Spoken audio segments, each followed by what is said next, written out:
Hello दोस्तों, welcome back to the channel horizon classes. So दोस्तों, आज के इस वीडियो में हम verification and valuation of assets and liabilities chapter का पार्ट 2 देखेंगे दोस्तों।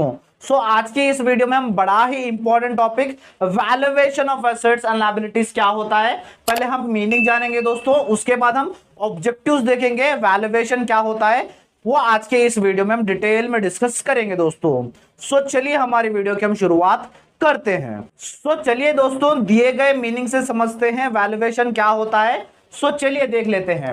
Valuation means finding out the correct value of the assets and liabilities in a particular date, on a particular date. So दोस्तों, जिस date पे आप valuation कर रहे हो, जिस डेट पे आप वैल्यूएशन कर रहे हो, उस डेट पे आपका एसेट्स एंड लायबिलिटीज का क्या वैल्यू है उसे फाइंड करने को हम वैल्यूएशन कहते हैं दोस्तों। यानी आज की डेट पे अगर आप वैल्यूएशन शुरू कर रहे हो, सो एसेट्स एंड लायबिलिटीज की कितनी वैल्यू आपकी कंपनी में, जो एसेट्स होते हैं, एसेट्स का मतलब क्या होता है, एसेट्स का मतलब जो कंपनी ओन करती है, जैसे कंपनी के पास बिल्डिंग होती है, फर्नीचर होता है, उसके बाद डेटॉर्स होते हैं, कैश होते हैं, तो उसका वैल्यू क्या है। और लायबिलिटीज यानी जो कंपनी ओस करती है, यानी जो कंपनी को पे करना होता है, यानी बाहर से किसी के पास से कर्जा लेती है, बिल्स पेबल, क्रेडिटर्स, ये सारे क्या होते हैं, लायबिलिटीज। सो पर्टिकुलर डेट पे उन एसेट्स एंड लायबिलिटीज की क्या वैल्यू है फाइंड आउट करने को ही हम वैल्यूएशन कहते हैं दोस्तों।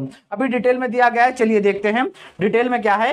It is an act of determining the value of assets and liabilities. ये क्या है, ये एक एक्ट है जिसमें एसेट्स एंड लायबिलिटीज की वैल्यू को फाइंड आउट करने को हम वैल्यूएशन कहते हैं। And critical examination of these values on the basis of normally accepted accounting standards। और ये कैसे एग्जामिन होते हैं, कैसे चेक किया जाता है कि उसका वैल्यू, जो अकाउंटिंग प्रिंसिपल्स या अकाउंटिंग स्टैंडर्ड्स या तो फिर अकाउंटिंग रूल्स होते हैं, उन एसेट्स को, उन लायबिलिटीज की वैल्यू चेक करने को, उसके हिसाब से वैल्यूज को फाइंड करने को, एसेट्स एंड लायबिलिटीज की क्या वैल्यू है फाइंड आउट करने को हम वैल्यूएशन कहते हैं दोस्तों।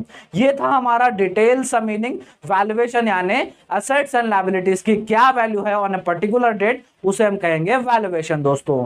अब पढ़ते हैं ऑब्जेक्टिव्स क्या क्या होते हैं वैल्यूएशन के। सो चलिए दोस्तों, वैल्यूएशन के 5 ऑब्जेक्टिव्स है। 5 क्या क्या ऑब्जेक्टिव्स है देख लेते हैं। फर्स्ट ऑब्जेक्टिव है to know the actual financial position of the company.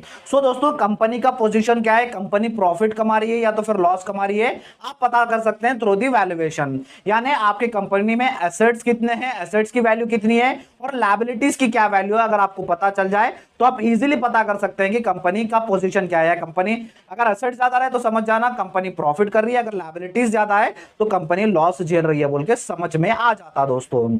उसके बाद सेकेंड ऑब्जेक्टिव है to know about the goodwill of the concern. Goodwill क्या है दोस्तों, गुडविल एक इंटेंजिबल एसेट्स है, यानी जो कंपनी की रेपुटेशन होती है, जो कंपनी रेपुटेशन कमाती है, उसे हम कहते हैं गुडविल। सो कंपनी का गुडविल कितना है वो पता करने के लिए, वो वैल्यू जानने के लिए हम करते हैं वैल्यूएशन। अगर कंपनी की वैल्यू अच्छी रही, कंपनी का गुडविल अच्छा रहा, तो आपके इन्वेस्टर्स ज्यादा आएंगे, इन्वेस्टर्स आपकी कंपनी में इन्वेस्ट करेंगे, स्टेक होल्डर, शेयर होल्डर्स, उन सबको तसल्ली हो जाएगी आपका अगर गुडविल अच्छा रहेगा। सो गुडविल की वैल्यू जानने के लिए भी हम वैल्यूएशन करते हैं दोस्तों।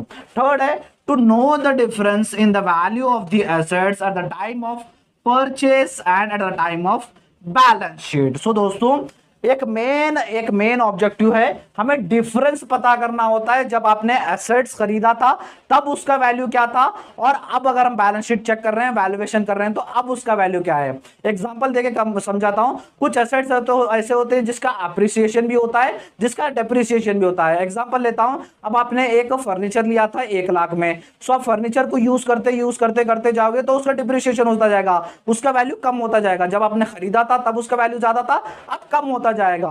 अगर वैल्यूएशन अच्छे तरीके से करेंगे तो उस फर्नीचर का क्या वैल्यू है आपको पता चल जाएगा। सो डिफरेंस जानने के लिए भी हम वैल्यूएशन करते हैं दोस्तों। उसके बाद फोर्थ आ जाइए, to know the original cost of assets. Fourth objective है जो एसेट्स होते हैं कंपनी के, उसका ओरिजिनल कॉस्ट कितना पड़ा था हम खरीदते टाइम, वो जानने के लिए। अब जैसे एसेट्स होते हैं उसके कई सारे कॉस्ट होते हैं, जैसे एक्वायरिंग कॉस्ट हो गया, परचेजिंग कॉस्ट हो गया, ट्रांसपोर्टेशन कॉस्ट हो गया, इंस्टॉलेशन कॉस्ट हो गया। ये सारे कॉस्ट से मिलाकर मेन एसेट्स कितने में पड़ा उसकी कॉस्ट जानने के लिए हम एक्चुअल वैल्यूएशन करते हैं दोस्तों।